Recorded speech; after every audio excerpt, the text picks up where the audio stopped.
الحمد لله نحمده ونستعينه ونستغفره ونؤمن به ونتوكل عليه ونعوذ بالله من شرور أنفسنا ومن سيئات أعمالنا من يهده الله فلا مضل له ومن يضلل فلا هادي له ونشهد أن لا إله إلا الله وحده لا شريك له ونشهد أن سيدنا وحبيبنا ومولانا محمدا عبده ورسوله إن الله وملائكته يصلون على النبي يا أيها الذين آمنوا صلوا عليه وسلموا تسليما اللهم صل على سيدنا مولانا محمد وعلى آل سيدنا مولانا محمد وبارك وسلم.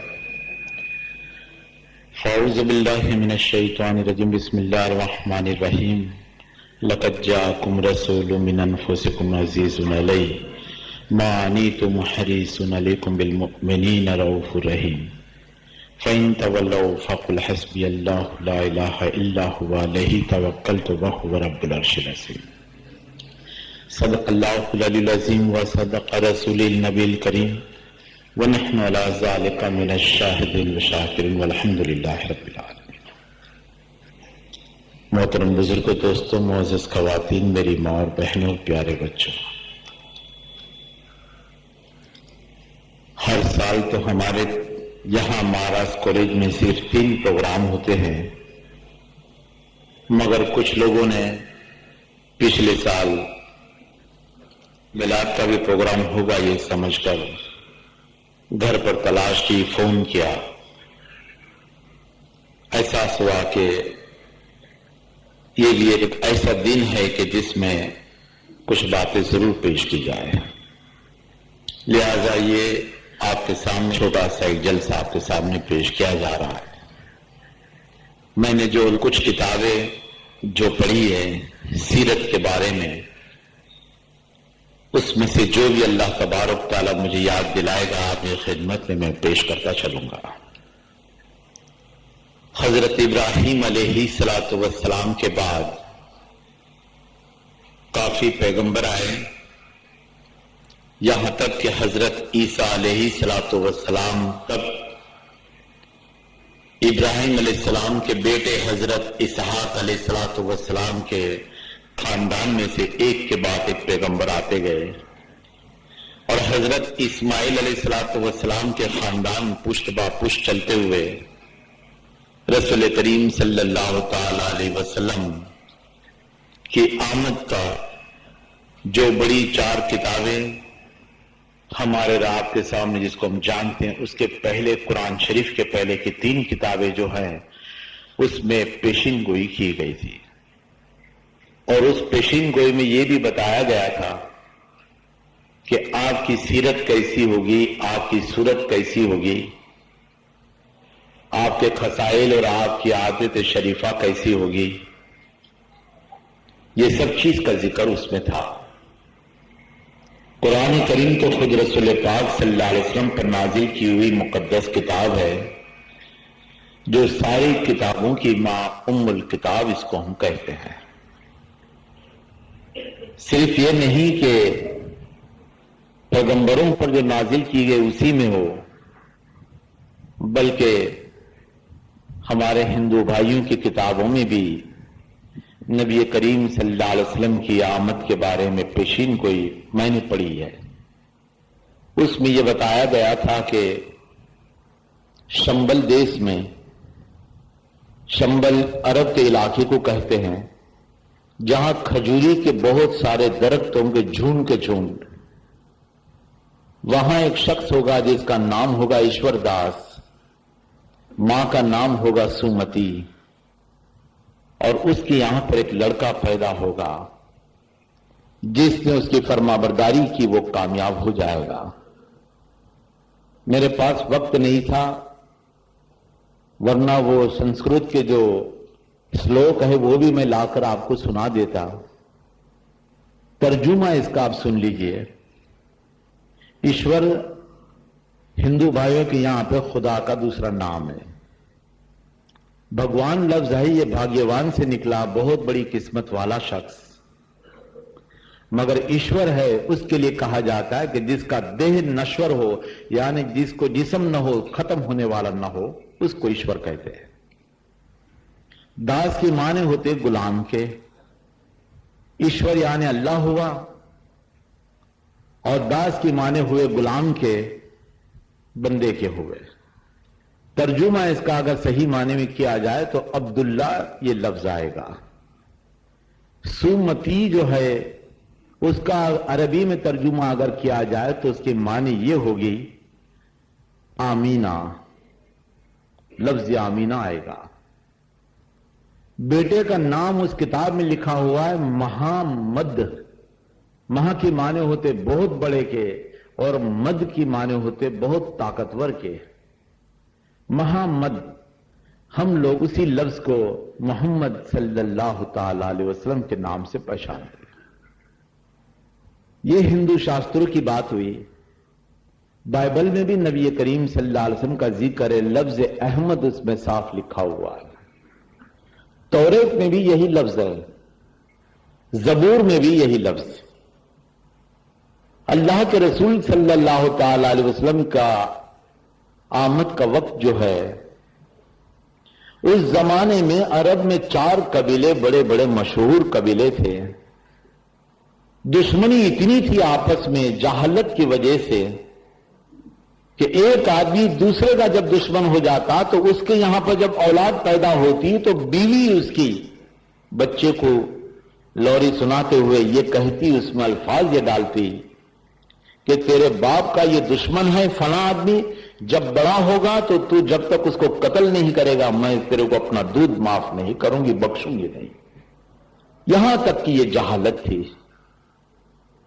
روایتوں میں آتا ہے کہ ایک جنگ تو 150 سال تک مسلسل دشمنی چلی ہے، خاندان و خاندان۔ گھوڑے 2 چلے جا رہے ہوں، ایک نے آگے نکال لیا تو بس دشمنی ہو گئی، یہ اس کو مارنے پر آ جائے، یہ اس کو مارنے پہ آ جائے۔ باوڑی پر پانی بھرنے کے لیے عورتیں جائیں تو اس میں بھی جھگڑا، اس میں بھی دشمنی آ جائے، تلواریں چلنے لگے۔ ایسی جہالت کے زمانے میں کعبۃ اللہ میں 360 بت تھے، اور اس وقت نبی کریم صلی اللہ تعالی علیہ وسلم کو اللہ تبارک تعالیٰ نے دنیا میں بھیجے۔ ربیع الاول ہے، 12 ربیع الاول، پیر کا دن، سوموار کا دن، صبح صادق کا وقت تھا، عیسوی سن 571 تھا۔ ہجری کے معاملات یہ ہوتے، ہجری سن اور ایک نبوی سن، ہمارے یہاں پہ 2 سن گنے جاتے، مگر زیادہ تر ہجری سن کو ترجیح دی جاتی ہے۔ نبوی سن جب سے نبی پاک صلی اللہ علیہ وسلم نے اعلان نبوت کیا تب سے نبوی سن ہے، اور ہجری سن جب سے آپ نے ہجرت کی ہے وہاں سے جو تاریخ گنی جاتی اس کو ہجری سن کہا جاتا ہے۔ اللہ کے رسول صلی اللہ تعالی علیہ وسلم جس وقت اس دنیا میں تشریف لائے ہیں، جس کمرے میں حضرت آمینہ رہتی تھی وہ پورا کمرہ روشن ہو گیا، اور اسی سے گھر کے لوگ سمجھ چکے کہ حقیقت میں ہمارے گھر پر ایک روشن چراغ اللہ تبارک تعالیٰ نے عنایت کیا ہے۔ نبی پاک صلی اللہ علیہ وسلم کے والد محترم حضرت عبداللہ،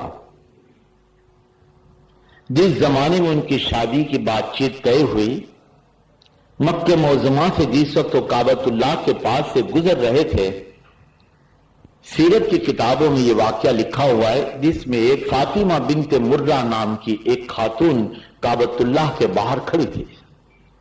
حضرت عبداللہ جب وہاں سے گزر رہے تھے تو فاطمہ بنت مرہ نے ان کو آواز دے کر بلایا اور کہا کہ عبداللہ کس طرف کو جا رہے ہو، اتنے بنٹھن کر۔ کہنے لگے کہ میری شادی کی بات طے ہوئی ہے، میں شادی کے لیے جا رہا ہوں۔ فاطمہ بنت مرہ نے کہا کہ تم مجھ سے نکاح کر لو، میرے پاس بہت جائیداد ہے، بہت پیسہ ہے۔ حضرت عبداللہ نے فرمایا کہ میرے ماں باپ نے جو طے کیا ہے وہی میرے لیے حق ہے، میں ماں باپ کو ناراض نہیں کر سکتا۔ فاطمہ بنت مرہ نے یہ کہا کہ ایک کام کرو، 2-3 دن کے لیے میرے ساتھ رہ لو، پھر مجھے طلاق دے دینا۔ کہ یہ بھی ممکن نہیں. کہا اچھا کچھ گھنٹے ہی میرے ساتھ رہ لو. کہ یہ بھی ممکن نہیں ہے. حضرت عبداللہ تو روانہ ہو گئے, نکاح ہو گئے. کچھ دن کے بعد جب واپس آئے مکہ معظمہ میں تو فاطمہ بنت مرہ کھڑی تھی. اس سے بلایا, کہا تمہاری شادی ہو گئی؟ کہا کہ ہاں ہو گئی.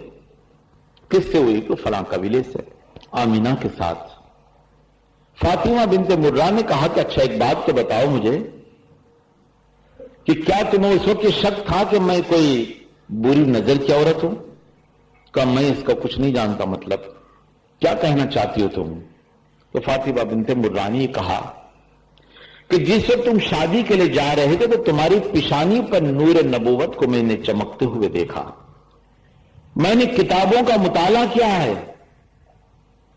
میرا بھائی توریت کا حافظ ہے اور کتابوں کے مطالعے سے مجھے یہ پتا چلا کہ اب جو آخری زمان کے نبی جو ہے ان کے آنے کا وقت بالکل قریب ہو چکا ہے. اور مجھے یقین تھا کہ تمہاری پیشانی پہ جو نور نبوت چمک رہا تھا تو یقین تھا کہ تمہارے یہیں پر ہی وہ اولاد پیدا ہونے والی ہے. تو میں چاہتی تھی کہ اس آنے والی اولاد کی ماں میں بن جاؤں, اس لیے میں نے تم کو دعوت دی تھی. مگر اب تمہاری پیشانی پر وہ نور نبوت نہیں دکھتا. معلوم ہوتا ہے کہ شاید آمینہ کی گود میں تیاری ہو رہی ہے.